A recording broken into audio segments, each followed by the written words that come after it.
Thanks to my love of the Pyrenees, I got to know Jaca. I'd often heard about its wonderful sights, and it took me very little time to decide to return and discover little by little its charms, and to enjoy it to the full. Jaca, that pearl of the Pyrenees, as it has always been known, and remarkable all the seasons of the year, is a hospitable city which makes you feel immediately at home. The Pyrenees are in Jaca.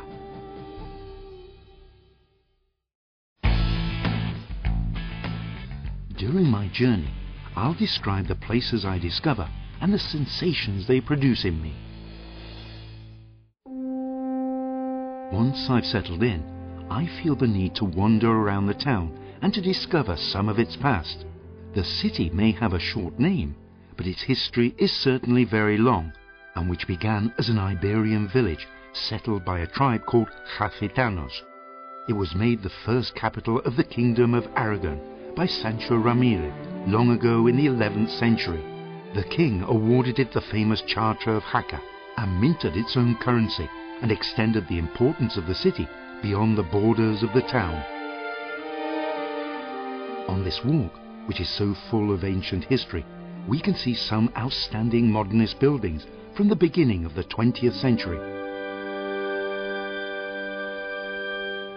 My steps take me to the great pentagonal fortress of the Castle of San Pedro, the citadel, constructed during the reign of Philip II.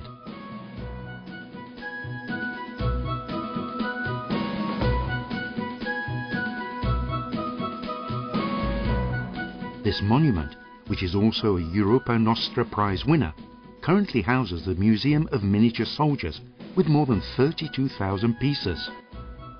To the north, on the top of Rapitan Hill, is another example of military architecture, the fort of the same name, from which we can contemplate a panoramic view of one of the most moving sights for the townspeople of Jaca, the city, presided over by the Peña Oroel, without forgetting that one can almost touch the sky from there by paraglider or on starry nights.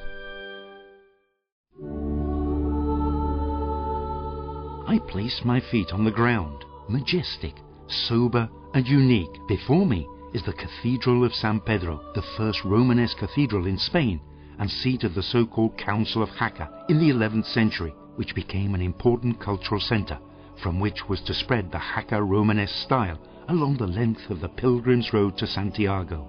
Presiding over the west door, we find the magnificent tympanum, in the centre of which is located the Chrism of the Holy Trinity, flanked by two lions.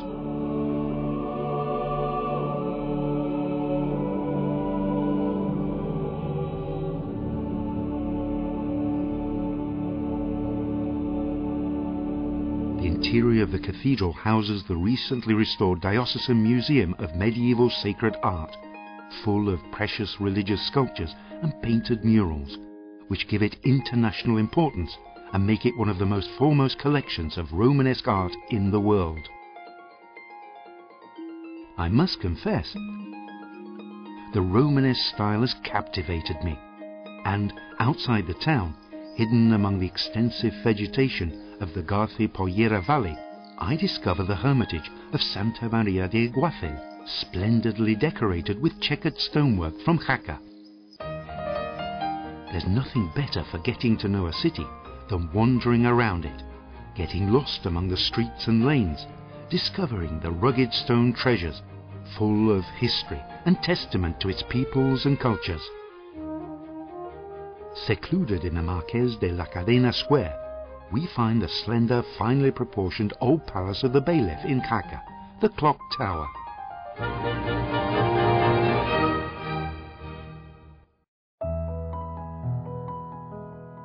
Full of curiosity, I reach the Benedictine Royal Monastery, inside which we find one of the most important examples of Romanesque funerary art, the sarcophagus of Princess Lady Sancha. I feel that I'm walking through a living book on history and art, going forwards and backwards between its pages, and thus we move from Gothic to Romanesque and from Romanesque to Baroque in the Church of the Carmen, until I reach the town hall, which shines out as a beautiful example of Aragonese plateresque, guarding in its prestigious archive documents of great value concerning the history of the Kingdom of Aragon and the famous Codex, the Book of the Cadena. Lost in the streets of what used to be the old Jewish quarter of Jaca, I end up at the Church of Santiago to admire one of the most interesting Romanesque capitals. The atmosphere and peace of the church, after seeing all these monuments, made me feel like a pilgrim at the end of a day's walk, and at that moment I decide that my next visit to the Pyrenees will start in some port to do the Pilgrim's Road to Santiago.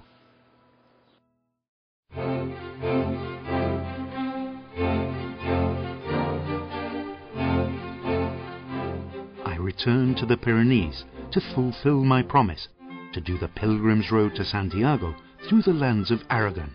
This ancient pathway is still alive, and today, as over the centuries, there are many pilgrims who cross the Pyrenees over the Summer Portas to walk to Finisterrae.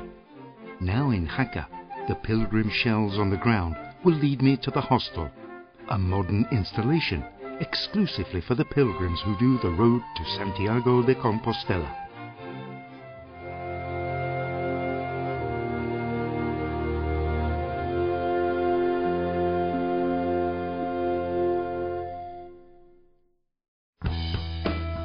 Passion for the beautiful city of Jaca increases, its history and the nature which surrounds it awaken in me the desire to visit the surroundings, and the surprises come one after another. To the south, under a rock, the old monastery of San Juan de la Peña affords one of the most beautiful collections of Romanesque capitals, of which Miguel de Unamuno said, "A hard, rough world in which humanity is shown merged with the rock and not free of it."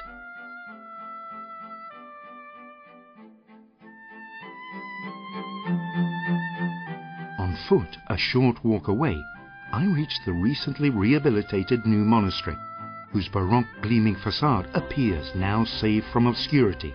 My footsteps over the glass floor immerse me in the monastic life of devotion centuries ago.